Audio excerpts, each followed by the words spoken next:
மரியாதைக்குரிய சகோதரர் மேற்கு மாவட்ட செயலாளர் வீர விடுதலை செல்வன் அவர்களே,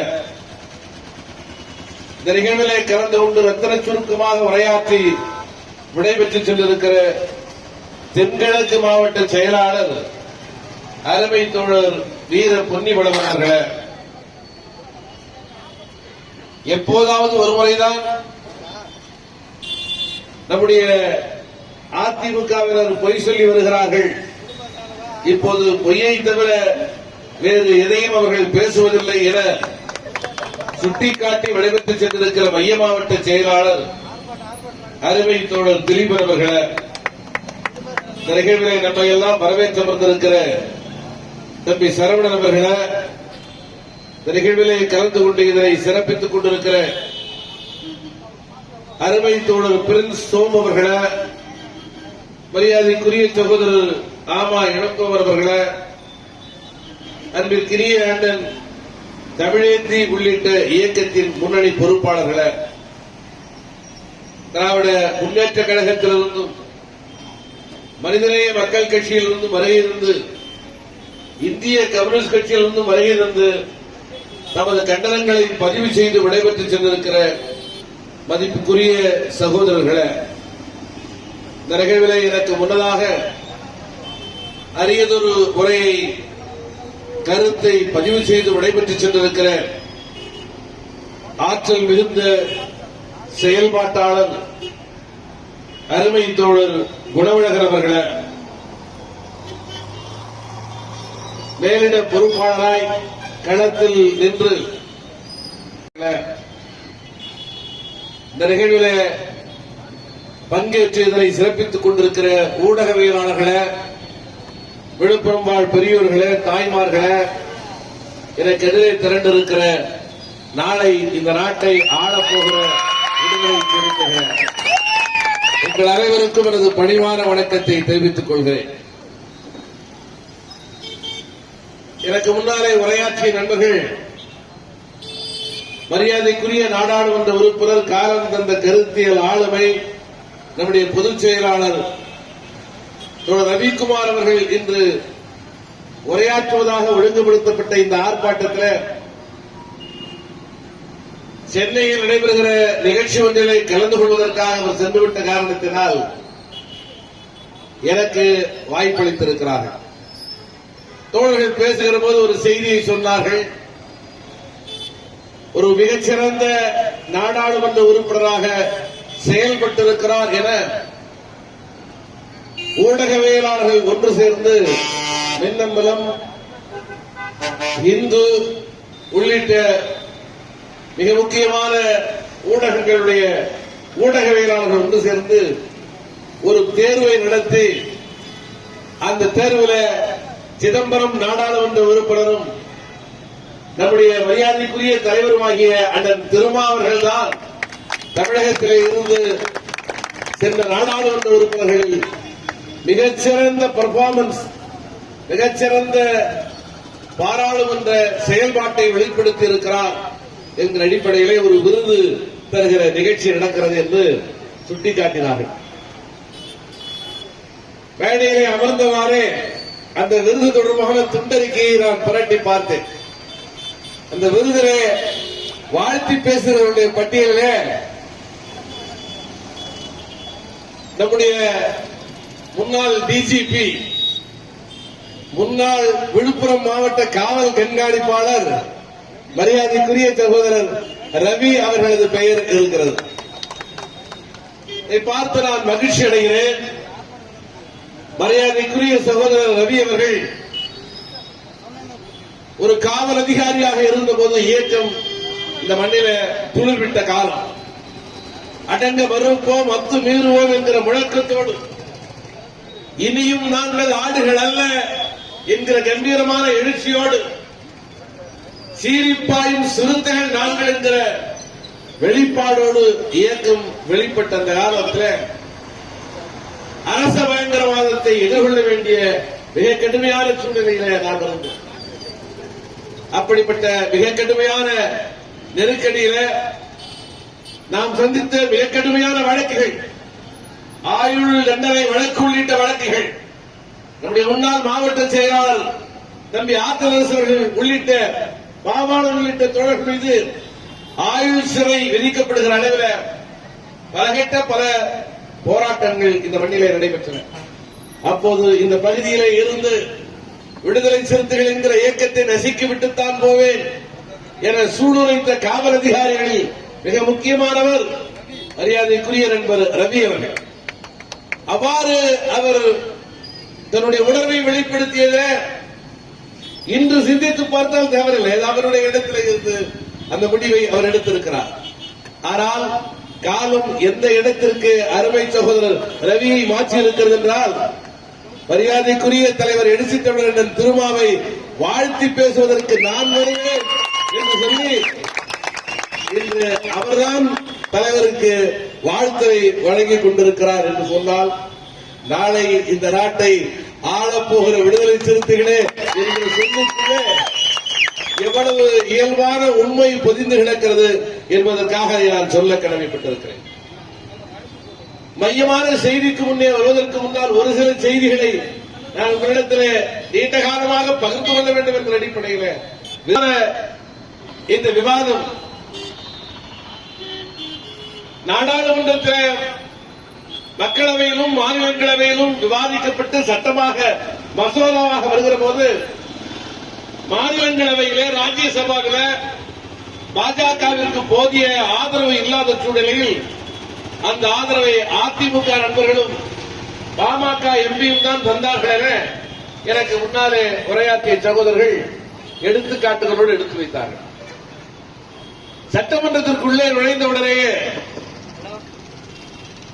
ஆளுநர் உரைக்கு நன்றி தெரிவிக்கிற தீர்மானத்தின் மீது பேசுகிற அந்த முதல் வாய்ப்பிலேயே விடுதலை சிறுத்தைகள் வைத்த மிக முக்கியமான வேண்டுகோள், குடியுரிமை திருத்த சட்டத்தை தமிழகத்தில் நடைமுறைப்படுத்த மாட்டோம் என்ற தமிழக அரசு ஒரு ஏக தீர்மானத்தை நிறைவேற்ற வேண்டும் என்கிற வேண்டுகோளை முன்வைத்தோம். விடுதலை சிறுத்தைகளும் மனிதநேய மக்கள் கட்சியினுடைய தலைவர் மரியாதைக்குரிய அண்ணன் ஜவஹர்லால் அவர்களும் அந்த தீர்மானத்தை பேசினார். இப்படி ஒரு தீர்மானம் கொண்டு வரப்படுமா அல்லது படாதா, அவ்வாறு ஒரு தீர்மானத்தை கொண்டு வருவதற்கான சூழல்களும் சட்டப்பூர்வமான வாய்ப்புகளும் இருக்கிறதா என்றெல்லாம் எங்களுக்கு தெரியாது. நாங்கள் களத்திலிருந்து தயாரிக்கப்பட்டவர்கள். சட்டத்திற்குள்ளே போய் மாட்டிக்கொள்வதல்ல விடுதலை சிறுத்தைகளின் வேலை. சட்டத்தை மக்களின் தேவைக்கேற்ப வளைப்பது, மாற்றுவது என்பதுதான் நம் முன்னால் இருக்கிற. ஆக அந்த அடிப்படையில் ஆளுநர் உரைக்கு நன்றி தெரிவிக்கிற தீர்மானத்தின் போதே குடியுரிமை திருத்த சட்டத்தை திரும்ப பெற வேண்டும் என ஒன்றிய அரசை வலியுறுத்தி அதை நடைமுறைப்படுத்த மாட்டோம் என்கிற பிரகடனத்தோடு ஒரு தீர்மானத்தை தமிழக அரசு சட்டமன்றத்திலே கொண்டு வர வேண்டும் என்று வலியுறுத்தினோம். மாண்புமிகு முதல்வர் அவர்கள் எங்களை அழைத்து பேசினார். கட்டாயம் அந்த தீர்மானம் வரும். ஆனால் ஆளுநர் உரைக்கு நன்றி தெரிவிக்கிற தீர்மானத்தில் பேசுகிற போது அத்தகைய அவையிலே ஒரு தீர்மானத்தை கொண்டு வருவது அரசியல் சார்பிலே செய்வது முறையல்ல. நிதிநிலை அறிக்கை வருகிற போது கட்டாயமாக அந்த தீர்மானத்தை நாம் கொண்டு வருவோம் என்று மாண்புமிகு முதல்வர்கள் எங்களுக்கு சட்ட விளக்கத்தை தந்தார்கள். அதை போலவே திராவிட முன்னேற்ற கழக அரசு அந்த வலிமையான தீர்மானத்தை சட்டமன்றத்தில் கொண்டு வந்தோம். சிங்கமென கர்ஜிக்கிற குரலோடு நம்முடைய மாண்புமிகு முதல்வர் அவர்கள் எழுச்சி தமிழர் திருமாவர்கள் மேடையில் இருந்து முழங்கினார். எப்படி இருக்குமோ அதை போலவே இந்த குடியுரிமை திருத்த சட்டத்தை கண்டித்து உரையாற்றி அதை திரும்ப பெற வேண்டும் ஒன்றிய அரசுக்கு வேண்டுகோள் விடுத்து திரும்ப பெற வேண்டும் என்று வலியுறுத்துகிற தீர்மானத்தை சட்டமன்றத்திலே கொண்டு வந்தார்.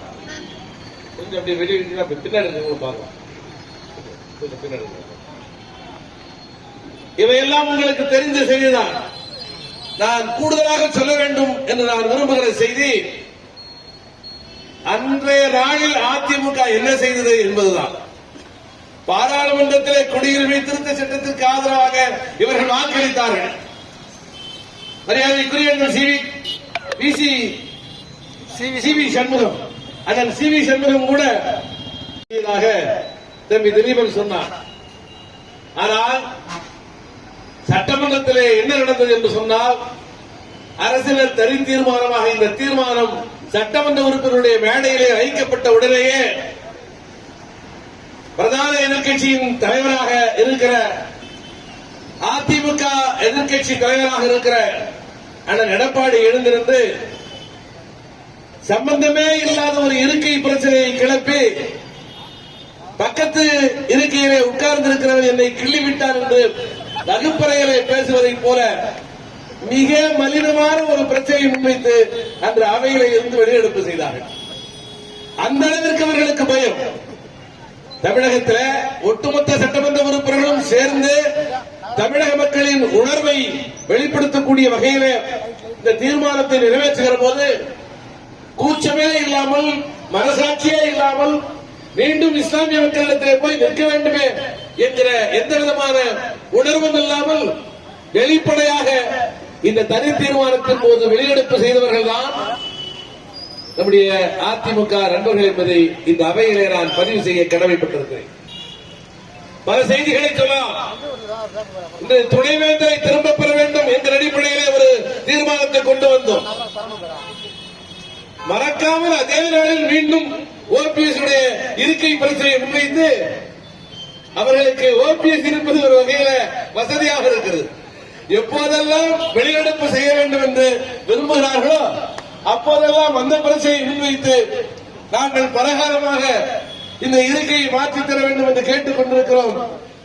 நம்முடைய சட்டப்பேரவைத் தலைவர் செய்ய மறுக்கிறார் என்று வெளியெடுப்பு செய்வது அவர்களின் வழக்கமாக இருக்கிறது. இதுதான் அதிமுகவின் செயல்பாடாக இருக்கிறது என்பதை சுட்டிக்காட்டுவதற்காக இதை நான் சொல்ல கடமைப்பட்டிருக்கிறேன். ஆனால் விடுதலை சிறுத்தைகளை பொறுத்தவரையில இதிலே இருக்கிற ஆகச் சிறந்த ஆளுமைகளுடைய அந்த அடையாளங்கள் மனதிலே பதிவதற்கு முன்னால் எழுந்து நின்று உரையாற்ற தொடங்குகிற போது எங்களை உருவாக்கி ஆளாக்கி அந்த சட்டமன்றத்தின் மைய மண்டபத்திற்கு அனுப்பி வைத்த விடுதலை சிறுத்தைகளாகிய உங்களின் உணர்வும் உங்களின் உருவமும் தான் எங்கள் மனக்கண்ணிலே நிழலாடும். அதனால்தான் எழுந்து நின்று பேசுகிற போது எதை பற்றியும் கவலைப்படாமல் மாமன்னன் நந்தனுக்கு சிதம்பரத்திலே திருவுருவ சிலையை வைக்க வேண்டும் என்கிற முழக்கத்தை வைக்கும். அதனால்தான் எழுந்து நின்று பேசுகிற போது பேரறிவாளர் அயோத்திதாச பண்டிதருக்கு மணிமண்டபத்தை அமைக்க வேண்டும் என்கிற வேண்டுகோளை முன்வைத்தோம். எந்த தயக்கமும் இல்லாமல் எழுந்து நின்று பேசுகிற போது 100 ஆண்டு காணுகிற ஆளுமைகளாக முத்தமிழறிஞர் கலைஞர் இருக்கிறார். அவருக்கு விழாவை தமிழக அரசு எடுக்கிறது. அதை வாழ்த்தவும் பாராட்டவும் உடனிருந்து செயல்படவும் விடுதலை சிறுத்தைகள் தயாராக இருக்கிறோம். ஆனால் அதே சமயத்திலே இதே ஆண்டிலே 100 காணுகிற மரியாதைக்குரிய பெருந்தலைவர் ஐயா எல் இளையபெருமாள் அவர்களுக்கு 100 நினைவு மண்டபத்தை கட்டித்தர வேண்டும் என்கிற முழக்கத்தை முன்வைக்க முடிந்தது. அயோத்திதாச பண்டிதர் மணிமண்டபம் இன்று ராஜ்பவனுக்கு பக்கத்திலே அடையாறிலே மிக கம்பீரமாக எழுந்திருக்கிறது. வட மாவட்டங்களில் மாத்திரம் சுருங்கி கிடக்கிற இயக்கம் என்று இந்த இயக்கம் சொல்லப்படுகிறது ஒரு சில சமூக விரோத சக்திகளால். ஆனால் பரமக்குடியிலே எழுச்சியை விதைத்த மாவீரன் தியாகி இமானுவேல் சேகரனுக்கு மணிமண்டபம் வேண்டும் என்கிற கோரிக்கையையும் விடுதலை சிறுத்தைகள் முன்வைத்தார்கள், வென்றெடுத்தார்கள். அயோத்திதாச பண்டிதர் மணிமண்டபத்திற்கு 3 கோடி ரூபாய், தியாகி இமானுவேல் சேகரன் மணிமண்டபத்திற்கு 3 கோடி ரூபாய், ஐயா எல் இளையபெருமாள் அவர்களது மணிமண்டபத்திற்கு 3 கோடி ரூபாய் என பெறப்பட்டு இந்த மண்டபங்கள் பணி நடந்து கொண்டிருக்கிறது. அயோத்திதாச பண்டிதருடைய நினைவு மண்டபம் இன்று கட்டி திறக்கப்பட்டிருக்கிறது. பெரியோர் ஐயா எல் இளையபெருமாள் அவர்களது 100 நினைவு மண்டபத்தை ஒரு நினைவரங்கமாக மாற்ற வேண்டும். 1000 பேர் உட்கார்ந்து நிகழ்ச்சி அவர்கள் பார்க்கிற வகையில ஒரு நிகழ்ச்சி நடத்தக்கூடிய வகையில அந்த அரங்கம் விரிவுபடுத்தப்பட வேண்டும் என்கிற கோரிக்கையை மெல்ல நான் முதல்வரிடத்தில் முன்வைத்தேன். மாண்புமிகு முதல்வர் உடனடியாக அதை கேட்டுக்கொண்டு அண்ணன் ஏவா வேலவர்களை பார்த்தார். எவ்வளவு கூடுதலாக செலவாகும் என்று கேட்டபோது என்னிடத்திலே அண்ணன் ஏவா வேலவர்கள் 1 கோடி ரூபாய் கூடுதலாக கேட்டு வாங்கிக் கொண்டு போதும், நான் ஒரு நிறைவரங்கம் கட்டுகிறேன் என்று சொல்லிக்கொண்டே வந்தவர் மாண்புமிகு முதல்வர் இந்த கேள்வியை கேட்டவுடனே ஒரு 2.5 கோடி ரூபாய் கூடுதலாக செலவாகும் என்று சொன்னார். இன்று 5 கோடியே 70 லட்சம் ரூபாய் செலவில் 1000 1000 பேர் அமரக்கூடிய ஒரு அரங்கத்தோடு சிதம்பரம் மைய வீதியில அந்த மாபெரும் நிறைவரங்கம் இன்று வேலை தொடங்கி இருக்கிறது, நிகழ்த்தப்பட்டுக் கொண்டிருக்கிறது. ஆக இவையெல்லாம் சாதிக்க முடிந்திருக்கிறது என்று சொன்னால் 3 சட்டங்களை கொண்டு வந்திருக்கிறோம். மரியாதைக்குரிய தோழர் குணவழகர் அவர்கள் சொன்னதை போல தேசிய ஆணையம் இருந்தது, ஆனால் மாநில ஆணையம் இல்லை. Schedule cost and schedule try national commission இருந்தது, ஸ்டேட் கமிஷன் கிடையாது. ஸ்டேட் கமிஷனை 75 ஆண்டுகளுக்கு பிறகு கொண்டு வந்தது விடுதலை சிறுத்தைகள் தான். அரசாங்கத்தினுடைய கொள்முதல்கள் நடைபெறுகின்றன. ஒரு சாதாரண ஊராட்சியில விநாயகரில் இருந்து ப்ளீச்சிங் பவுடர்ல இருந்து ஒரு அத்தனை துறைகள், பல்வேறு விதமான கல்வித்துறை என்று சொன்னால் பென்ச் வாங்கப்படுகிறது, கரும்பலகைகள் வாங்கப்படுகின்றன, இருக்கைகள் வாங்கப்படுகின்றன. பொதுப்பணித்துறை என்றால் தார் வாங்கப்படுகிறது, எந்திரங்கள் வாங்கப்படுகின்றன, சிமெண்ட் வாங்கப்படுகிறது. இப்படி லட்சக்கணக்கான கோடி ரூபாய்களுக்கு அரசாங்கம் கொள்முதலை நடத்துகிறது. இந்த கொள்முதலில் சப்ளையராக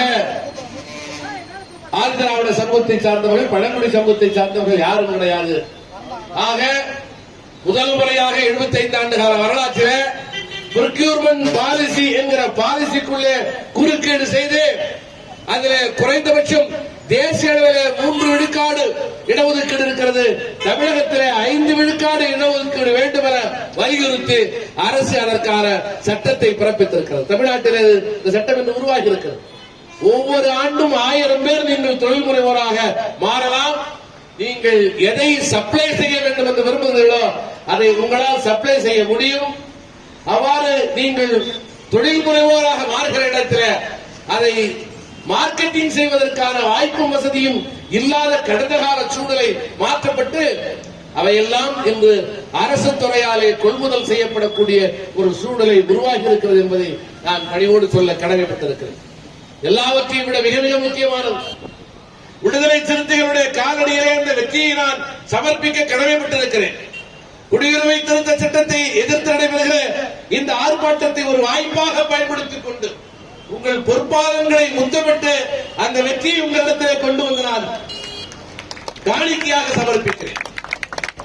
உள்ளே போன நாளிலே இருந்து தொடர்ந்து என்னுடைய இதயத்தை அறிவித்துக் கொண்டிருந்த மிகப்பெரிய பிரச்சனை அடிப்படை வசதிகள் பட்டியல் சமூகத்தை சார்ந்த மக்கள் வாழ்கிற பகுதிகளே இல்லை, பழங்குடி மக்கள் வாழ்கிற பகுதிகளே இல்லை. நம்முடைய பகுதியிலே இருக்கிற தெரு வசதி குறைவாக இருக்கிறது. நம்முடைய பகுதியிலே நியாய விலை கடை இல்லை, நம்முடைய பகுதியிலே அங்கன்வாடி இல்லை, இல்லை. நம்முடைய பகுதியிலே அடிப்படை வசதிகள் இல்லாத இதற்குள்ளாக ஒரு தேடலை உருவாக்கி கொண்டிருந்த போது அருமை தோழர் நாடாளுமன்ற உறுப்பினர் ரவிக்குமார் அவர்கள் தான் துணை திட்டத்தை நடைமுறைப்படுத்துவதற்கு ஒரு சட்டம் கொண்டு வர வேண்டும் என நான் ஏற்கனவே பேசியிருக்கிறேன். ஆனால் அது நடைமுறைப்படுத்தப்படவில்லை. நீங்கள் தான் பேசியுடனே அது அரசாணையாக மாற்றப்படுகிறது என்று பலரும் சொல்கிறார்களே. நம்முடைய மரியாதைக்குரிய மாண்புமிகு முதல்வர் அவர்கள் உங்கள் பேச்சுக்கு கூடுதல் மதிப்பளிக்கிறார் என்று எல்லோரும் சொல்கிறார்களே. இந்த ஒற்றை கோரிக்கையை எப்படியாவது வலியுறுத்தி நீங்கள் நிறைவேற்ற வேண்டும் என்று எனக்கு வழிகாட்டினார். நான் என்னை மதிப்பது அல்ல, விடுதலை சிறுத்தைகளை திராவிட முன்னேற்ற கழகம் மதிக்கிறது. எழுச்சி தமிழர் மரியாதைக்குரிய தலைவர் திருமாவர்களை மதிக்கிறார்.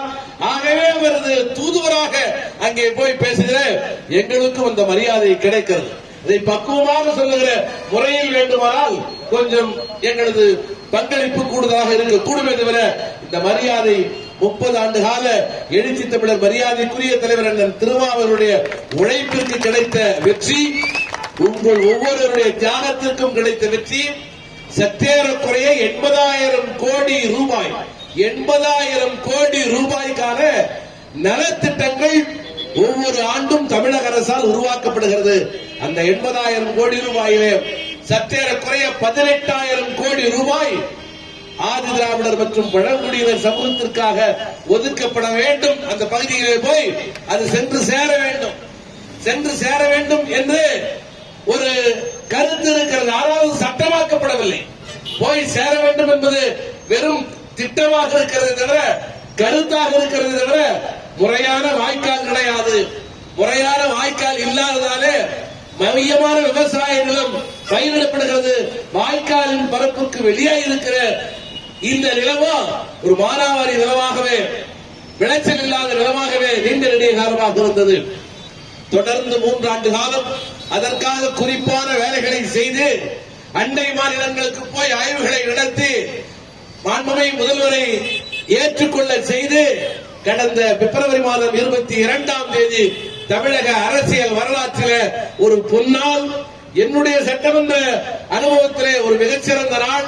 உங்களுக்கு காணிக்கையாக அதை செலுத்துகிறேன். தமிழ்நாட்டிலே துணை திட்டத்திற்கான சிறப்பு உட்கூறு திட்டத்திற்கான சட்டம் கொண்டு வரப்பட்டிருக்கிறது. இது விடுதலை சிறுத்தைகளுக்கு கிடைத்திருக்கிற வெற்றி. இந்த வெற்றி நீங்கள் கண்காணிப்போடு இருந்தால், நீங்கள் கவனமாக இருந்தால் உங்கள் வீடு தேடி வரும். சிந்தனை செல்வர் உங்கள் வீட்டிற்கு வராமல் போகலாம், சிந்தனை செல்வர் உங்கள் தெருவுக்கு வராமல் போகலாம்.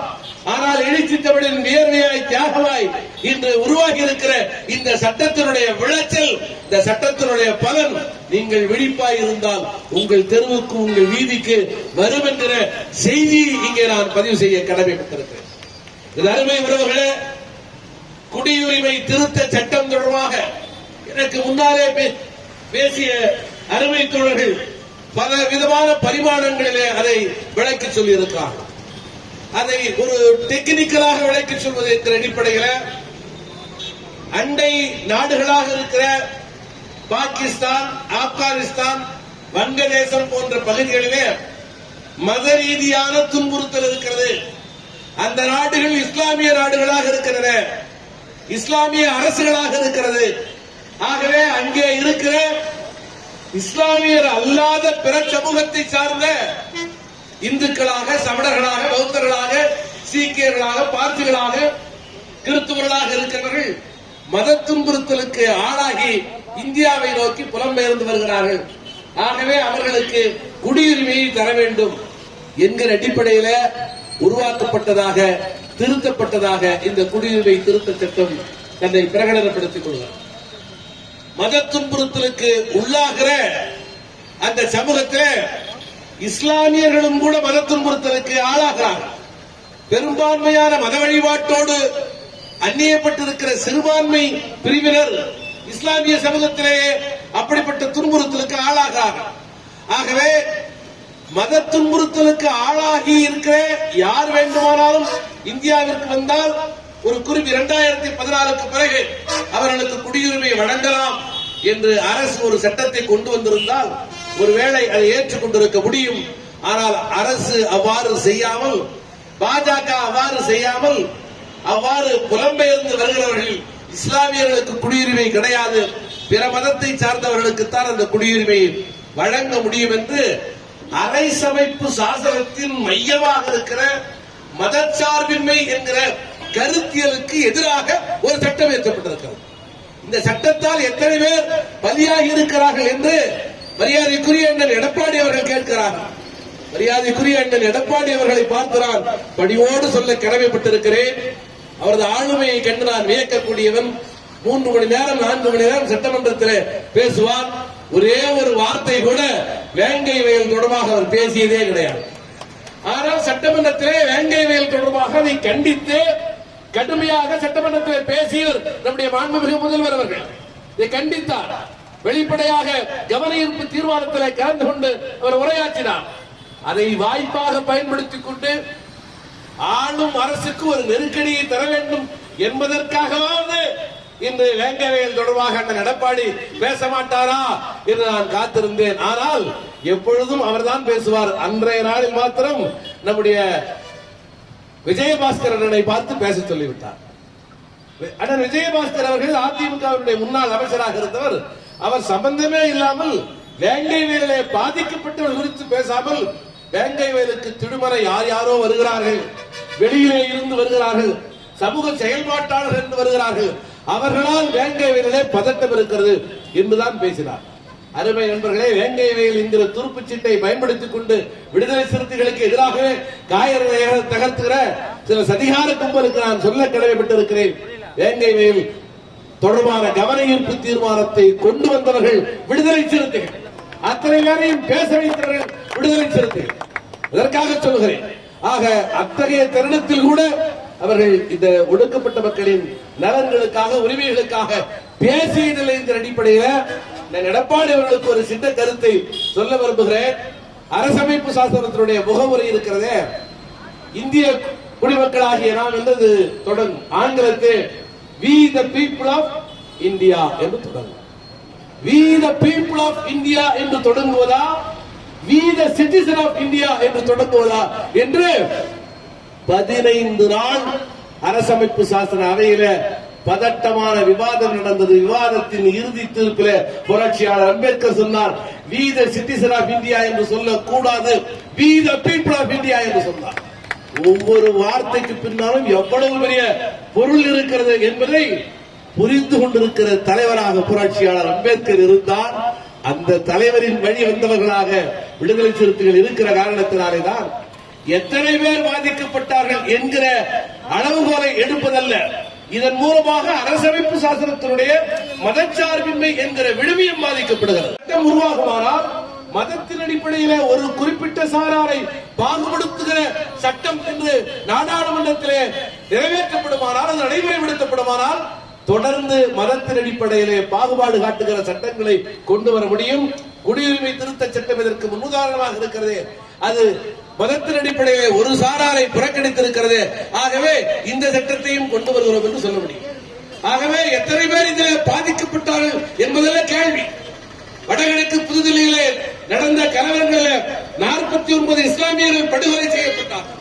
குடியுரிமை திருத்த சட்டத்தை எதிர்த்து நாடெங்கும் இஸ்லாமிய உறவுகள் போராட்டத்தை நடத்திய போது இவர்கள் எல்லோரும் தேச விரோதிகள், தேச பாதுகாப்பிற்கு எதிராக போராடுகிறார்கள் என்று சொல்லி பாஜக சண்பரிவார கும்பல் மிக கொடூரமான வன்முறையை கட்டவிழ்த்து வெறியாட்டம் நடத்தி குடியுரிமை திருத்த சட்டத்திற்கு எதிராக போராடினால் அவர்கள் தேச விரோதிகள், பாஜகவிற்கு எதிராக போராடினால் அவர்கள் தேச விரோதிகள்.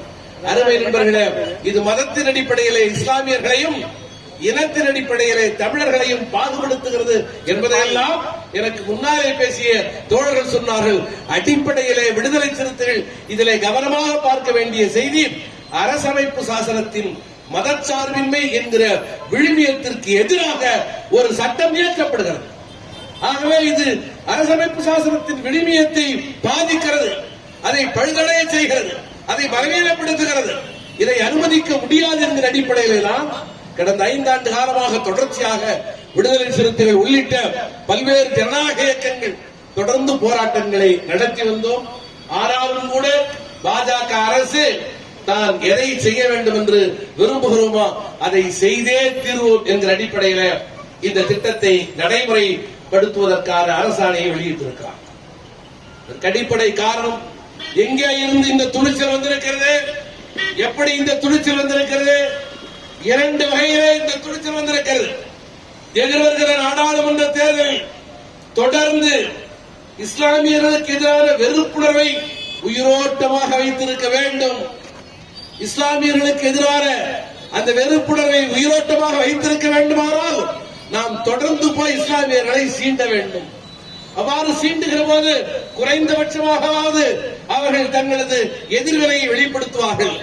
அவர்களோடு சேர்ந்து விடுதலை சிறுத்தைகள் உள்ளிட்ட இடதுசாரி இயக்கங்களும் சமூக நீதி அரசியல் பேசுகிற இயக்கங்களும் எதிர்வினையாற்றுவார்கள். ஆக இவர்களெல்லாம் தேசத்தின் பாதுகாப்பிற்கு எதிரானவர்கள் என்று இவர்களை அடையாளப்படுத்துவதற்கான ஒரு அரசியல் சூழ்ச்சியாக பாஜக இதை கொண்டு வந்திருக்கிறது. 10 லட்சம் வாக்குச்சாவடிகள் இந்தியாவிலே இருக்கின்றன. ஆனால் 16 லட்சம் இவிஎம் மிஷின்கள் தயாரிக்கப்பட்டிருக்கிறது. அதிலே 6 லட்சம் இவிஎம் மிஷின்கள் இப்பொழுது பழுதாகி இருக்கிறது என்கிற அடிப்படையில் அதை தயாரித்த கம்பெனியிடமே அது கொண்டு போய் சேர்க்கப்பட்டிருக்கிறது.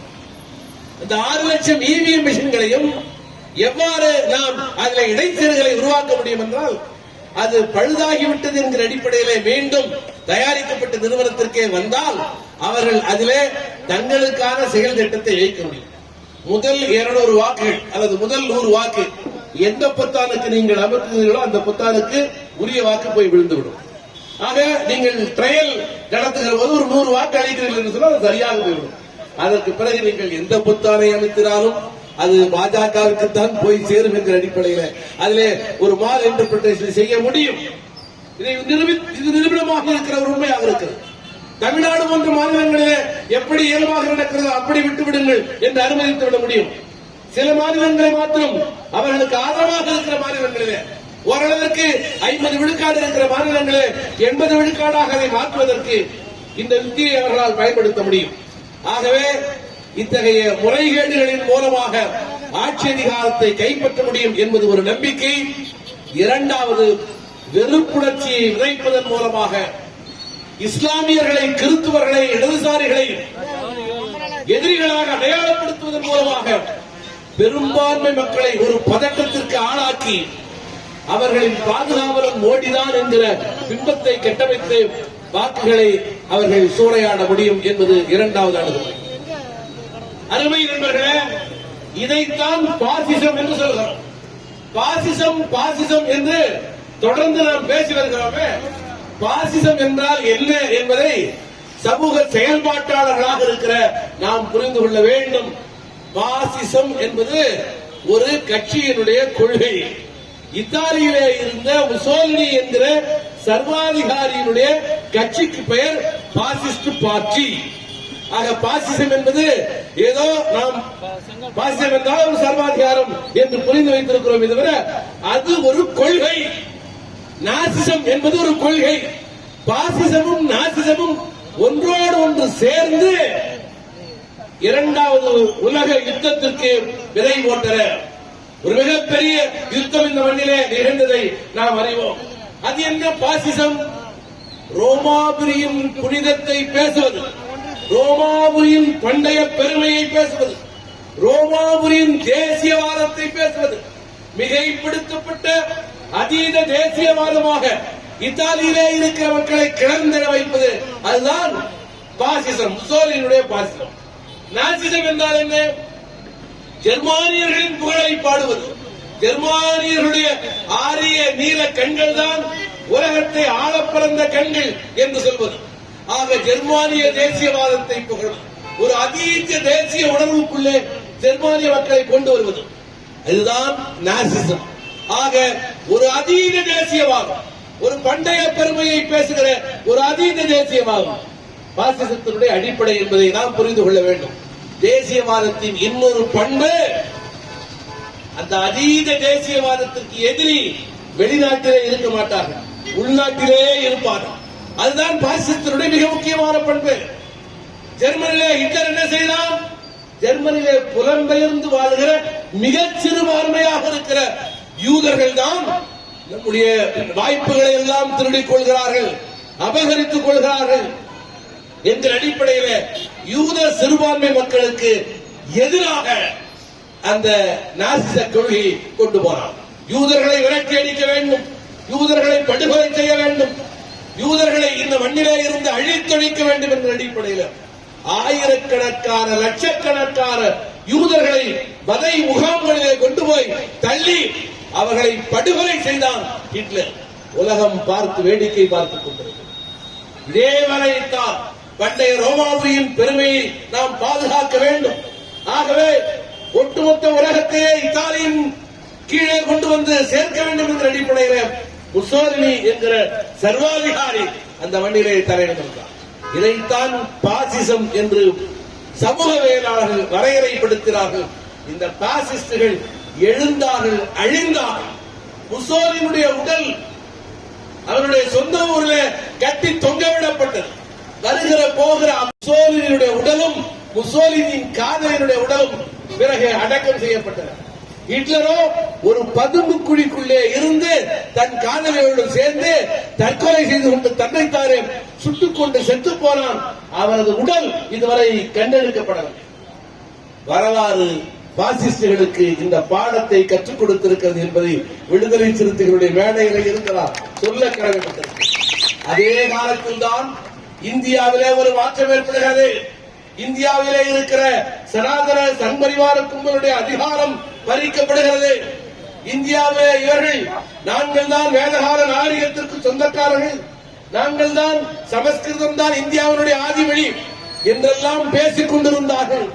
கால்டுவெல் என்கிற மொழியியலாளன், மொழி ஆராய்ச்சியாளர் இந்த மண்ணிலே வந்து சமஸ்கிருதத்தை கிழித்து எறிந்தார். சமஸ்கிருதம் என்பது மூலமொழி அல்ல, தமிழ்தான் இந்த மண்ணிலே மூலமொழி என்பதை ஒப்பிலக்கணம் என்கிற கம்பேரிட்டிவ் லிங்குஸ்டிக் என்கிற ஒரு விஞ்ஞான முறைப்பட்ட பார்வையின் மூலமாக நிறுவியவன் கால்டுவெல் மீது R.N. 35 என்று சொன்னால் அது இங்கிலாந்து பாராளுமன்றத்தில் ஏற்றப்பட்ட சட்டம். அப்படித்தான் இருக்கும். ஆக இந்தியாவிலே இருக்கிற மக்களுக்கு கல்வி கொடுக்க வேண்டும் என்று பிரிட்டன் நாடாளுமன்றத்தில் ஏற்றப்பட்ட சட்டத்தின் அடிப்படையில் அன்றைய கணக்கில் 1835 1 லட்சம் ரூபாய் வழங்கப்பட்டது. அந்த தொகையை எவ்வாறு செலவிட வேண்டும் என்கிற ஒரு குழு அமைக்கப்பட்டதிலே தலைவராக வந்து சேர்ந்தவர் தான் மெக்காலே. இங்கே வந்து பார்க்கிற போது இங்கே குருகுலங்கள் தான் நடத்தப்படுகின்றன, பள்ளிக்கூடங்கள் நடத்தப்படுகிறது. குருகுலங்களே சமஸ்கிருதம் தான் ஒரே மொழி. குருகுலத்திலே பார்ப்பனர்கள் மட்டும்தான் பயில முடியும். ஆக சமஸ்கிருதம் மட்டுமே மொழி, பார்ப்பனர்கள் மட்டுமே பயில முடியும். இந்து மத வேத கலாச்சாரம் மட்டுமே சொல்லித் தரப்படும். இப்படிப்பட்ட ஒரு குருகுலத்திற்கு நான் நிதி அளிக்க முடியாது என்று மறுதளித்தான் மெக்காலே. அதே போலவே மதரசா என்கிற அமைப்பிலே அரபு மொழியிலே இஸ்லாமிய மத சட்டங்கள் மாத்திரமே கற்றுத்தரப்பட்டது. அதையும் சேர்த்தே மெக்காலே நிராகரித்தான். வெறும் மத கல்வியை மாத்திரம் தருவது, அதிலும் ஒரு குறிப்பிட்ட பிரிவினருக்கு மாத்திரம் தருவதை ஏற்றுக்கொள்ள முடியாது என்கிற அடிப்படையில் இந்தியாவிற்கான ஒரு பொது கல்வி முறையை மெக்காலே கொண்டு வந்தார். அதனால்தான் இவர்களுக்கு பிரிட்டிஷ் ஆட்சியாளர்களை பற்றி பேசுகிற போதெல்லாம் இந்த காலனி ஆதிக்க மரபிலே இருந்து நாம் மாற வேண்டும் என்று சொல்லுகிறார்களே, எதனால்? காலனி ஆதிக்க மரபிலே இருந்து காலனி ஆதிக்கம் என்ற அதிகார சுகத்திலே இருந்து மாற வேண்டும் என்பதல்ல இவர்களின் நோக்கம். காலனி ஆதிக்கத்திலே ஒரு பக்கம் அப்படி தீமைகள் நிகழ்ந்திருந்தாலும் கூட காலனி ஆதிக்கத்தின் ஆகச்சிறந்த பெருங்கொடையாக இங்கே நவீன சமூக அறிவியல் வந்தது. தோல் சீலை போராட்டம் நடந்து இந்த மண்ணில தோளுக்கு மேலே ஆடை போட்டுக்கொள்ள முடியும் என ஆணுக்கும் பெண்ணுக்கும் சமத்துவம் கிடைத்தது. அதற்கே அடிப்படையாக இந்த மிஷனரிமார்களுடைய போராட்டங்கள் தான் இருந்தன. ஆகவே சனாதனத்தின் அடித்தளம் தகர்ந்தது. இறுதியாக புரட்சியாளர் அம்பேத்கர் வந்தார். அரசமைப்பு சாசனத்தை வகுத்து கொடுக்கிற இடத்தில் இருந்தார். மதச்சார்பின்மை என்பதை அரசமைப்பு சாசனத்தின் மையத்தில் கொண்டு போய் நிறுத்தினார். யாராலும் அசைக்க முடியாத அவரது ஆகிருதியும் அவரது ஆளுமையும் 12,000 திருத்தங்களை எதிர்கொண்டு 7,000 திருத்தங்கள் செல்லுபடி இல்லாதவை என தூக்கி எறிந்து 5,000 திருத்தங்களுக்கு பதில் சொல்லி தேவையான திருத்தங்களை ஏற்றுக்கொண்டு அரசமைப்பு சாசனம் உருவான போது சனாதன சக்திகள் தங்களின் அதிகாரத்தை முற்று முழுவதுமாக இழந்து விட்டோமே என்று கதறினார். ஆக அந்த தருணத்திலே அப்படிப்பட்ட சூழலிலே 1925 அரசமைப்பு சாசனம் உருவாவதற்கு முன்னதாக இத்தகைய சூழல்கள் உருவாக போகின்றன என்பதை உணர்ந்த சனாதன சங்பரிவார கும்பல் ஒன்று சேர்ந்து உருவாக்கிய இயக்கம்தான் RSS என்கிற இயக்கம். அந்த RSS என்கிற இயக்கத்தினுடைய மாடல் ஹிட்லர் தான். அதீத தேசியவாதத்தை இங்கே கொண்டு வந்து சேர்க்க வேண்டும். அந்த அதீத தேசியவாதத்திற்கு ஏற்ற முறையில வரலாற்றை பின்னுக்கு தள்ளி புராணத்தை முன்னுக்கு தள்ள வேண்டும். வரலாற்றின் உண்மையை பின்னாலே தள்ளி புராணத்தை கொண்டு வர வேண்டும். அந்த அடிப்படையிலே தான் அருமை நண்பர்களே, இவர்கள் இந்தியா என்கிற சொல்லையே பயன்படுத்தக்கூடாது, அதற்கு பதிலாக பாரதம் என்கிற புராண புரைவுகளின் அடிப்படையிலான அடையாளத்தை தான் பயன்படுத்த வேண்டும் என்று கொக்கரிக்கிறார்கள் என்று சொன்னால் இதுதான் அதன் பின்னாலே இருக்கிற அரசியல். ஆக இவர்களாகவே ஒரு நெரேட்டிவை இவர்கள் இங்கே கட்டமைக்கிறார்கள், ஒரு உரையாடலை கட்டமைக்கிறார்கள். இஸ்லாமியர்கள் எல்லோரும் வந்தேரிகளைப் போலவும் அவர்கள் இந்துக்களின் புனித தலங்களை இடித்து நொறுக்கிவிட்டார்கள். அப்படித்தான் பாபர் இங்கே ராமர் பிறந்த இடத்தை இருந்த கோவிலை இடித்து விட்டார் என்கிற ஒரு உரையாடலை கட்டமைத்து ராமர் மீது உள்ள பக்தியால் அல்ல, ராமர் மீது பக்தி இருந்தால் பல்வேறு வகைகளிலே அதை வெளிப்படுத்த முடியும். அருமை தோழர் குணவழகன் சொன்னதை போல ராமர் மீது பக்தி உள்ளவர்கள், ராமர் மீது ஈர்ப்புள்ளவர்கள் எல்லா இடங்களிலும் இருக்கிறார்கள். ஆனால் அருமை நண்பர்களே, இவர்கள் ராமரை கையிலே எடுத்தது வேறு விவகாரத்திற்காக. லட்சக்கணக்கான மக்கள் தமிழ்நாட்டிலே பழனி திருமலையை நோக்கி, பழனி மலையை நோக்கி தைப்பூசத்தின் போது நடக்கிறார்கள். லட்சக்கணக்கான மக்கள் நடக்கிறார்கள். எங்காவது ஒரு சிறு கலவரம் நடந்ததுண்டா?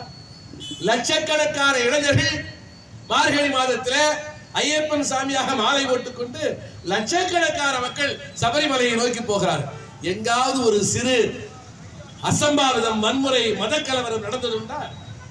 லட்சக்கணக்கான நம்முடைய சகோதரிகள் அண்மை காலமாக ஆதிபராசக்தி வார வழிபாட்டு மன்றம் என்று இங்கே வருகிறார்கள். எங்காவது மதக்கலவரம் நடந்திருக்கிறதா? லட்சக்கணக்கான மக்கள் நாகூர் போகிறார்கள், லட்சக்கணக்கான மக்கள் வேளாங்கண்ணி போகிறார்கள். ஆன்மீகம் என்பது வேறு.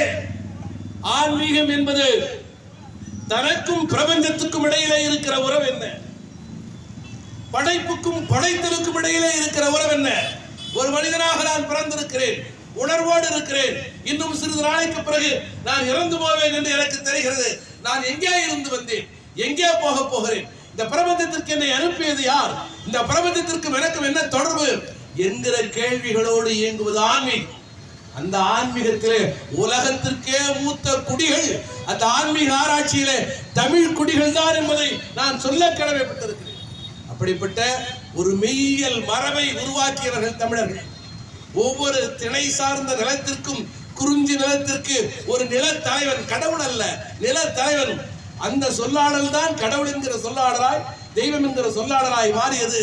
நாம் பார்க்கிற கடவுள் நம்மோடு வாழுகிற கடவுள், நம்மோடு சாப்பிடுகிற கடவுள், நம்மோடு இன்ப துன்பங்களிலே பகிர்ந்து கொள்கிற கடவுள். ஆக ஒரு சக மனிதனாக, மூத்த தலைவராக, தாயாக, தகப்பனாக இருந்து நம்மை வழிநடத்துகிறவன் தான் தமிழர்களுடைய கடவுள். ஆக அப்படிப்பட்ட ஆன்மீக மரபிலே தமிழ்நாடு நின்று கொண்டிருக்கிறது. ஆனால் இவர்கள் ராமருக்கு கோவில் கட்டுவது என்கிற அடிப்படையிலே ஒரு கோவிலை கட்டி இந்த நாட்டிலே எவ்வளவு இந்தியாவின் ஆன்மீகத்தை இவர்கள் சிதைத்திருக்கிறார்கள். இந்தியாவுக்கான ஆன்மீகம் இருக்கிறது, அது இந்து ஆன்மீகம் அல்ல. இந்து ஆன்மீகம் என்று இவர்கள் பெயர் வைத்துக் கொண்டார்கள். அது இந்திய ஆன்மீகம், தமிழகத்தினுடைய ஆன்மீகம், நாகர்களுடைய ஆன்மீகம், தொன்மை தமிழர்களின் ஆன்மீகம். சிந்து சமவெளி நாகரிகத்திலே ஏராளமான அகழ்வாயு பொருட்கள் கண்டெடுக்கப்பட்டது. அதுல ஒரே ஒரு சாமி சிலை கூட கிடையாது.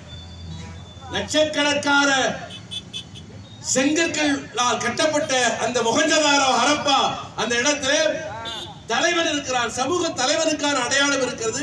பட்டாடை உடுத்தி இருக்கிறான், ஆடையில வண்ண வண்ண அடையாளங்களோடு இருக்கிறது.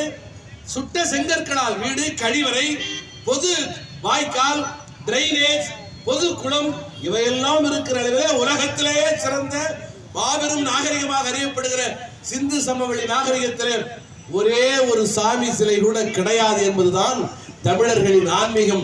அந்த சிந்து சமவெளி நாகரிகத்தையும் சரஸ்வதி நாகரிகம் என்கிற பெயராலே அபகரிப்பதற்கு இவர்கள் முயற்சி செய்து கொண்டிருக்கிறார்கள் என்பதை புரிந்து கொள்ள வேண்டும்.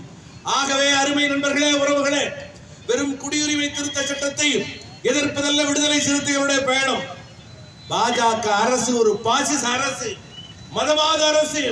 மதவாத அரசு என்றால் மதத்தின் மீது நம்பிக்கை கொண்ட அரசு அல்ல, கடவுளின் மீது நம்பிக்கை கொண்ட அரசு அல்ல. கடவுளின் பெயரால் ஆட்சி அதிகாரத்தை கைப்பற்றுகிற அயோக்கியத்தனமான அரசு, ஆட்சி அதிகாரத்தை கைப்பற்றுவதற்கு கடவுளை பயன்படுத்துகிற அரசு. ஏராம் என்று முழங்குகிறார்கள் என்று அருமை தோழர் குடவழகன் சொன்னாரே, என்ன முழங்குவது? ஜெய் ஸ்ரீராம் என்று முழங்குகிறார்களே, அந்த ஜெய் ஸ்ரீராம் என்று முழங்குகிற இடத்திலே ஒழுக்கம் கிடையாது, ஸ்ரீராமன் மீது மரியாதை கிடையாது, எந்த அக்கறையும் கிடையாது. அந்த முழக்கத்தின் மூலமாக அந்நியரை அச்சுறுத்தலுக்கு ஆளாக்குவது, கார்ப்பரேட்டுகளிடம் இந்த நிலத்தை ஒப்படைப்பதுதான் அவர்கள் நோக்கமாக இருக்கிறது. மிக சாதாரண உதாரணம், பசுவை தெய்வம் என்று சொல்கிறார்கள், பசுவை புனிதமான அடையாளம் என்று சொல்கிறார்கள். நண்பர்களே, எங்காவது பசுமாட்டை பார்த்திருக்கிறீர்களா? தமிழ்நாட்டில் எங்காவது பசுமாடு இருக்கிறதா? நாட்டு மாடே இல்லை. டேய், நீ சொல்ற பசுமாடு எல்லாம் அந்நிய விந்துக்களால் இன்று கலப்பின பசுமாடுகளாக மாறி இருக்கிறது. ஆக நம்முடைய தாய் தான் பசுமாடு என்று சொன்னால், உன்னுடைய ஆன்மீக தாய் தான் பசுமாடு என்று சொன்னால் நீ என்ன செய்திருக்க வேண்டும்? அது கலப்பினமாக மாறாமல் பார்த்து கொண்டிருக்க வேண்டும். ஆனால் இன்று ஒட்டுமொத்த பசுமாடும் கலப்பு மாடாக மாறி இருக்கிறது என்று சொன்னால் அதை பற்றியெல்லாம் கவலைப்படவில்லை. இவர்களுக்கு பசுமாடுடைய மடியில இருந்து எவ்வளவு பால் கிடைக்கிறது என்பதுதான் நோக்கமே தவிர, பசுமாட்டை புனிதம் என்று ஏன் சொல்கிறார்கள் என்று சொன்னால், மாட்டுக்கறியை உணவாக எடுத்துக் கொள்ளுகிற பழக்கம் இந்த மண்ணின் பூர்வீகத்திலே இருக்கிறது, இஸ்லாமியர்களிடத்தில் இருக்கிறது. ஆக பசுவை புனிதம் என்று சொன்னால் பார்த்தீர்களா நாம் புனிதம் என்று சொல்லுகிற பசுமாட்டை இவன் அடித்து தின்கிறான், ஆகவே இவன் தேச விரோதி என்று சிறுபான்மை மக்களை தேச விரோதியாக மாற்ற வேண்டும் என்பதற்காகத்தான் பசுவை புனிதம் என்று சொல்கிறார்களே தவிர உண்மையிலே பசுவை புனிதம் என்று சொல்லவில்லை. உண்மையிலே பசுதான் உன் தாய் என்றால் அந்த பசு தாயினுடைய உடம்புக்குள்ளே அந்நிய விந்தை செலுத்தலாமா? ஒட்டுமொத்த பசுமாடும் கலப்பினமாக மாறி இருக்கிறதே, அதை தயார் செய்து கொடுப்பதெல்லாம் உன்னுடைய நிறுவனம் அல்லவா? அதை தயார் செய்து கொடுக்கிற நிறுவனத்திலே கூட நீ பணம் வாங்கி இருக்கிறாயே என்று பெரியார் இங்கே உன்னை கிழித்து போடவில்லையா? ஆக இதுதான். ஆக ஒட்டுமொத்த பசுமாட்டையும் ஆஸ்திரேலியர்களிடத்திலே அல்லது வெளிநாடு மாடுகளிடத்திலே கூட்டி கொடுத்து விட்டு பசுவின் புனிதத்தை இவர்கள் பேசுகிறார்கள் என்று சொன்னால் பசுவின் புனித அரசியலுக்கு பின்னாலே என்ன அரசியல் இருக்கிறது என்பதை நாம் புரிந்து கொள்ள வேண்டும். உண்மையிலேயே புனிதமான மாடு ஒன்று கலப்பினம் இல்லாமல் இருக்கிறது என்று சொன்னால் அது நான் மிகவும் நேசிக்கிற எருமை மாடுதான். திராவிடர்கள் அடையாளமாக இருக்கிற எருமை மாடுதான் கலப்பினம் இல்லாமல் வாழ்ந்து கொண்டிருக்கிறது, இன்னும் உயிர் வாழ்ந்து கொண்டிருக்கிறது. எருமை மாட்டை வெட்டி எரிந்து அதன் மீது காலை அமர்த்தி கொண்டு அந்த மகிஷாசுரவர்த்தினி காட்சி அளிது போன்ற காட்சி இவர்கள் வெளிப்படுத்துகிறார்கள். நீண்ட நெடிய காலமாகவே இந்த மண்ணிலே இந்த மண்ணின் பூர்வகுடிகளுக்கு எதிரான உரையாடலை தொடர்ந்து கட்டமைத்து வருகிறார்கள். எல்லாவற்றையும் சேர்த்து இந்திய விடுதலை போராட்டத்தையே ஒரு சனாதன மீட்பு போராட்டமாக நடத்தினார்கள். ஆனால் புரட்சியாளர் அம்பேத்கருடைய வருகை இவர்களின் கனவையெல்லாம் தகர்த்து அரசமைப்பு சாசனம் என்கிற வலிமையான அரண் இந்த தேசத்திற்கு கிடைத்திருக்கிறது. இதுதான் இவர்களது பிரச்சனையாக இருக்கிறது. ஆகவே இந்த அரசமைப்பு சாசனத்தின் விழுமியங்களை சிதைக்க வேண்டும் என்கிற அடிப்படையிலே தான் குடியுரிமை திருத்த சட்டம் உள்ளிட்ட பல்வேறு சட்ட திருத்தங்களை பாஜக அரசு கொண்டு வருகிறது. அரசமைப்பு சாசனத்தின் விழுமியங்கள் பாதுகாக்கப்பட வேண்டும். அதற்காக எத்தகைய விலையையும் கொடுப்பதற்கு விடுதலை சிறுத்தைகள் தயார். தேர்தல் களத்திலே நாங்கள் இருக்கிறோம். நாடாளுமன்றத்தின் மைய மண்டபத்திலே போய் முழங்கிக் கொண்டிருக்கிற அருமை தோழர் ரவிக்குமார் அவர்களது உயிருக்கு ஆபத்து இருக்கிறது என்பதை நாங்கள் அறிவோம். நாடாளுமன்றத்திற்கு எம்பியாக விமானத்திலே பறந்து வருகிற ஒரு நபராக அருமை தோழர் ரவிக்குமாரை நாங்கள் அனுப்பி வைக்கவில்லை. ஒரு பலி களமாக இருந்தால் கூட அந்த களத்திலே போய் கர்ஜிக்கிற சிறுத்தையாக அருமை தோழர் ரவிக்குமார் இருப்பார் என்கிற நம்பிக்கையோடு தான் விடுதலை சிறுத்தைகள் அவரை தொடர்ந்து தேர்வு செய்து வருகிறார்கள். எழுச்சி தமிழர் மரியாதைக்குரிய தலைவர் அண்ணன் திருமா அவர்களுடைய உயிருக்கு எந்த நேரத்திலும் ஆபத்து நிகழலாம். அவர்கள் அனுமதிக்கிற வரைதான் நாம் உயிர் வாழ முடியும் என்பதுதான் பாசிசத்தினுடைய கொடூரமான நிலை. இதுதான் உண்மை. வரவரராம் என்கிற 89 வயது பெரியவர் மீது இவர்கள் வழக்கு போட்டார்கள். புரட்சியாளர் அம்பேத்கருடைய வீட்டிலே வாழ்ந்து கொண்டிருக்கிற ராஜகிரகம் என்று சொல்லப்படுகிற அவருடைய வீட்டிலே வாழ்ந்து கொண்டிருக்கிற அவருடைய பேரப்பிள்ளை ஆனந்த் தெல்தும்தே மீது வழக்கை பதிவு செய்து 4 ஆண்டு காலம் வரை சிறையிலே வைத்திருந்தார்கள். அதே வழக்கிலே பீமா குரேகன் வழக்கிலே சிறைப்பட்ட ஸ்டேன் சுவாமி சிறையிலே செத்து மடிந்தார்.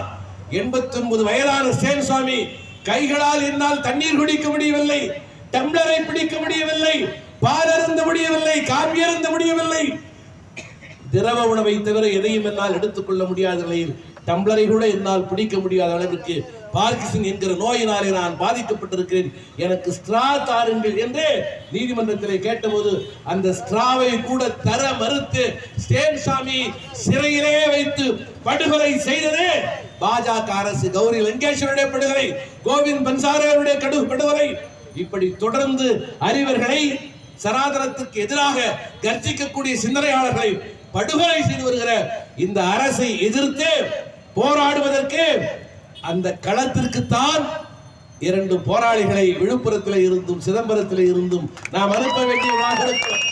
நமக்கிடையிலே 1000 பிரச்சனைகள் இருக்கலாம். நாடாளுமன்ற உறுப்பினர் எங்கள் வீட்டிற்கு வந்தாரா என்று கேட்கலாம். எனது அருமை உறவுகளே, ஒரு பதிலை சொல்லுகிறேன். சிந்தனை செல்வர் உங்கள் வீட்டிற்கு வரவில்லை, ஆனால் ஒரு வாதத்திற்காக என்னை அழையுங்கள். உங்கள் வீட்டிற்கு சிந்தனை செல்வன் சாதித்த சாதனை கட்டாயம் வந்திருக்கு. இதே தான் எழுச்சி தமிழர் மரியாதைக்குரிய தலைவர் திருமாவுடைய அடையாளத்தோடும் பொருத்தி பார்க்க வேண்டும். மரியாதைக்குரிய தோழர் ரவிக்குமார் அவர்களது அடையாளத்தோடு பொருத்தி பார்க்க வேண்டும்.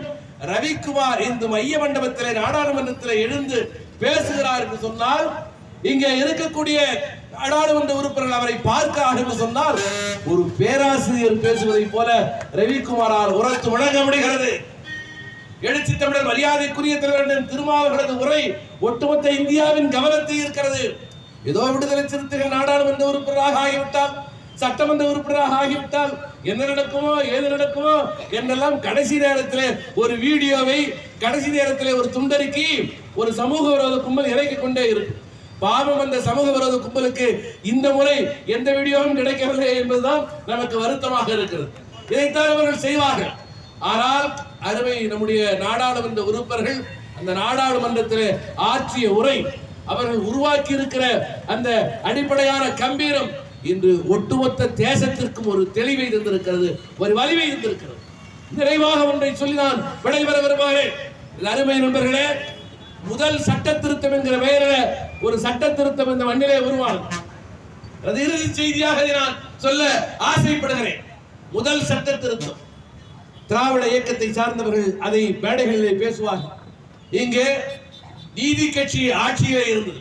நாடு விடுதலை அடைந்த பிறகு நீதி கட்சி கொண்டு வந்த வகுப்புரிமை தீர்ப்பு என்கிற கம்யூனல் ஜீவோ ரத்து செய்யப்பட்டு விட்டது. அதை எதிர்த்து செண்பகம் துரைராஜன் என்கிற ஒரு மருத்துவக் கல்லூரி மாணவி, ஒரு பார்ப்பன சமூகத்தை சார்ந்த ஒரு பெண் உயர் நீதிமன்றத்திற்கு போகிறார். சாதியின் அடிப்படையில் எனக்கான வாய்ப்பு பறிக்கப்படுகிறது. அரசமைப்பு சாசனமோ சட்டத்தின் முன்னால் எல்லோரும் சமம் என்று சொல்கிறது. ஆனால் பார்ப்பன சாதியிலே பிறந்ததால் எனக்கான வாய்ப்பு இங்கே இந்த கம்யூனல் ஜீவோவால் மறுதளிக்கப்பட்டிருக்கிறது. ஆகவே நீதி கட்சி கொண்டு வந்த கம்யூனல் ஜீவோ அரசமைப்பு சாசனத்தால் ரத்து செய்யப்பட வேண்டும் என்பது செண்பகம் துரைராஜனுடைய வழக்கு. இந்த வழக்கை ஏற்றுக்கொண்ட சென்னை உயர்நீதிமன்றம் கம்யூனல் ஜீவோவை ரத்து செய்தது. அதன் மூலமாக பிற்படுத்தப்பட்ட மக்களுக்கு கிடைத்த இடஒதுக்கீட்டு உரிமை தடுக்கப்பட்டது. உடனடியாக தமிழகத்திலே தந்தை பெரியாருடைய தலைமையிலே மிகப்பெரிய போராட்டம். அப்பொழுது காமராஜர் இருக்கிறார். இப்படிப்பட்ட தலைவர்கள் எல்லோரும் சேர்ந்து மாபெரும் போராட்டத்தை இங்கே நடத்தி கொண்டிருக்கிறார்கள். இந்த போராட்டங்கள் மத்திய அரசுடைய கவனத்திற்கு போய் சேர்கிறது. சுருக்கமாக நான் சொல்ல விரும்புகிறேன். இந்த மாபெரும் போராட்டம் என்று வர்ணிக்கப்படுகிற பிற்படுத்தப்பட்ட மக்களுக்கு இடஒதுக்கீட்டு உரிமையை உருவாக்கி தந்த நிலைப்படுத்திய முதல் சட்ட திருத்தத்திற்கான அடிப்படை போராட்டம் தமிழகத்திலே வெகுண்டெழுந்தது. ஆனால் அன்றைய முதல்வர் முத்துக்குமாரசாமி ராஜா என்று நான் கருதுகிறேன், அவரது தலைமையிலே மரியாதைக்குரிய பெருந்தலைவர் காமராஜர் அவர்களும் தந்தை பெரியாரும் புதுதில்லியிலே போய் பிரதமர் நேரு அவர்களை சந்திப்பதற்கு முயற்சிக்கிறார். நேரு அவர்களை சந்திக்க மறுத்துவிட்டார். இதுதான் உண்மை. காங்கிரஸ் பேர் இயக்கத்தை சார்ந்த தொழில்கள் தவறாக எடுத்துக்கொள்ளக் கூடாது. சமூக நீதி கொள்கையிலே நேருக்கு மாறுபட்ட கருத்து இல்லை. ஆனால் நாடு குடியரசாக மாறி முதல் நாடாளுமன்ற தேர்தல் நடக்கவில்லை. 1951 இந்த போராட்டம் நடக்கிறது. 1952 தான் முதல் நாடாளுமன்ற தேர்தல் நடக்க போகிறது. ஆகவே முதல் நாடாளுமன்ற தேர்தல் நடக்கட்டும். தேர்ந்தெடுக்கப்பட்ட நாடாளுமன்ற உறுப்பினர்கள் வந்த பிறகு இந்த சட்ட திருத்தத்தை செய்து கொள்ளலாம். நாங்கள் அரசமைப்பு சாசன குழுவாக இருந்தோம். அப்படியே நாடு விடுதலை அடைந்ததால் நாடாளுமன்ற உறுப்பினர்களாக எங்களை நாங்களே அறிவித்துக் கொண்டோம். நாங்கள் தேர்ந்தெடுக்கப்பட்ட நாடாளுமன்ற உறுப்பினர்கள் அல்ல. ஆகவே இது குறித்து என்னிடத்திலே பேச வேண்டாம் என்று பிரதமர் நேரு கதவை சாத்திக் கொண்டார். கருத்திலே உடன்பாடு இருந்தாலும் நடைமுறை சிக்கல் இருக்கிறது என்பதை அவர் சுட்டிக்காட்டினார். ஆனால் அந்த தருணத்திலே பிற்படுத்தப்பட்ட மக்களின் இடஒதுக்கீட்டை பாதுகாப்பதற்கான அந்த கோரிக்கையை உற்று கவனித்தவர் புரட்சியாளர் அம்பேத்கர் என்பதை இங்கே பதிவு செய்ய கடமைப்பட்டிருக்கிறேன். அவர்தான் சட்ட அமைச்சர். அவரை போய் பார்க்கிறார்கள். தமிழகத்தில் இருக்கிற உயர்நீதிமன்றம் இப்படியா தீர்ப்பு தந்திருக்கிறது? அதை தொடர்ந்து உச்ச நீதிமன்றமும் இந்த தீர்ப்பை உறுதிப்படுத்தி இருக்கிறதா? கவலை விடுங்கள், நான் பார்த்துக் கொள்கிறேன் என்று பாராளுமன்றத்தில் பிற்படுத்தப்பட்ட மக்களுக்கான இடஒதுக்கீட்டை ஏற்கனவே அரசியல் சாசனம் உறுதிப்படுத்தி இருக்கிறது. அதை புரிந்து கொள்ளாத உச்ச நீதிமன்றம் இவ்வாறு தவறான தீர்ப்பை தந்திருக்கிறது. ஐ utterly unsatisfied என்கிற வார்த்தையை அவர் பதிவு செய்கிறார். நான் கடும் அதிருப்திக்கு ஆளாகி இருக்கிறேன் என்கிற வார்த்தையை பதிவு செய்கிறார். ஒட்டுமொத்தவையும் திகைத்திருக்கிறது. ஒருவர் எழுந்து கேட்கிறார், நீங்கள் தான் சட்ட அமைச்சர், உச்ச நீதிமன்றத்தினுடைய தீர்ப்பையே பாராளுமன்றத்தில் இப்படி விமர்சிக்கலாமா என்று கேட்டபோது எல்லோருக்கும் இருக்கை தாருங்கள் என்று அரசமைப்பு சாசனம் சமத்துவத்தை வலியுறுத்துகிறது. ஆனால் ஒருவருக்கு உடல்நலம் சரியில்லை என்று சொன்னால் அவருக்கு சாய்வான இருக்கையோ அல்லது உயரமான இருக்கையோ வேண்டும் என்று சொல்வதிலே தவறில்லை. இது அந்த மக்களை கைதூக்கி விடுவதற்கான முயற்சி. அந்த முயற்சியை சமத்துவ கொள்கையோடு சேர்த்து குழப்பிக் கொள்ளக் கூடாது என அரசமைப்பு சாசனம் ஷரத்து 15 உட்பிரிவு 1(4) கீழே 4 என்கிற திருத்தம் தான் அந்த முதல் சட்ட திருத்தம். பிற்படுத்தப்பட்ட மக்களுக்கும் இடஒதுக்கீட்டு உரிமையை உறுதிப்படுத்திய சட்ட திருத்தம் அந்த 4வது சட்ட திருத்தம் தான். 15வது பிரிவிலே 1(4) அந்த சட்ட திருத்தம் வருகிறது. அந்த சட்ட திருத்தத்தில் வேறு எந்த செய்தியும் அல்ல, ஒரே ஒரு செய்தி தான். ஏழை எளிய மக்களுக்கு சோசியலி எக்கனாமிக்கலி பேக்வர்ட் கிளாஸஸ் என்று சொல்லப்படுகிற மக்களை மேலுயர்த்தி விடுவதற்கு அரசு எடுக்கிற முயற்சிகளை சமத்துவ கொள்கையோடு போட்டு குழப்பிக் கொள்ளக்கூடாது என்பதுதான் அந்த வார்த்தை என்பதை நான் சொல்ல கடமைப்பட்டேன். ஆக அருமை உறவுகளே, பிற்படுத்தப்பட்ட மக்கள் இன்று இடஒதுக்கீட்டை அனுபவிக்க முடிகிறது. இடஒதுக்கீட்டை எனக்கு தாருங்கள், வன்னியர்களுக்கு இடஒதுக்கீடு வேண்டும் என்கிற கோரிக்கை வருகிறது. பிற்படுத்தப்பட்ட மக்களுக்கு இடஒதுக்கீடு வேண்டும், நாடார்களுக்கு இடஒதுக்கீடு வேண்டும், உள்ஒதுக்கீடு வேண்டும் என்கிற கோரிக்கை எல்லாம் வருகிறது என்று சொன்னால், இதையெல்லாம் நாடாளுமன்றத்தில் எழுச்சி தமிழன் திருமாவர்கள் ஆதரித்து பேசுகிறார், சட்டமன்றத்திலே விடுதலை சிறுத்தைகள் ஆதரித்து பேசுகிறார்கள் என்று சொன்னால், அதற்கு அடிப்படை இந்த ஒட்டுமொத்த இடஒதுக்கீட்டையும் பாதுகாப்பதற்கான அரசமைப்பு சாசனத்தை உருவாக்கியவர், குழப்பம் வந்தபோது அரசமைப்பு சாசனத்தை திருத்தியவர், திருத்தத்தை முன்மொழிந்தவர், முன்மொழிந்து ஆதரித்து விவாதித்தவர், திருத்தத்தை நிறைவேற்றி தந்து புதிய திருத்தத்தை நடைமுறைப்படுத்தியவர் புரட்சியாளர் அம்பேத்கர் தான். அந்த வழியில் தான் விடுதலை சிறுத்தைகள் மரியாதைக்குரிய தோழர் ரவிக்குமார், எழுச்சி தமிழர் திருமா அவர்கள் இயங்கிக் கொண்டிருக்கிறார்கள். அதனால்தான் சமூக நீதிக்கான களத்திலே அம்பேத்கரின் பிள்ளைகளாக சீரும் சிறுத்தைகளாக களத்திலே நிற்கிறார்கள். ஆக அந்த அடிப்படையிலே எதிர்வருகிற நாடாளுமன்ற தேர்தலில் சமூகத்தை பாதுகாப்பதற்கு, ஜனநாயகத்தை பாதுகாப்பதற்கு, சமூக நீதியை பாதுகாப்பதற்கு, அரசமைப்பு சாசனத்தை பாதுகாப்பதற்கு நாம் அணிதிரள்வோம்.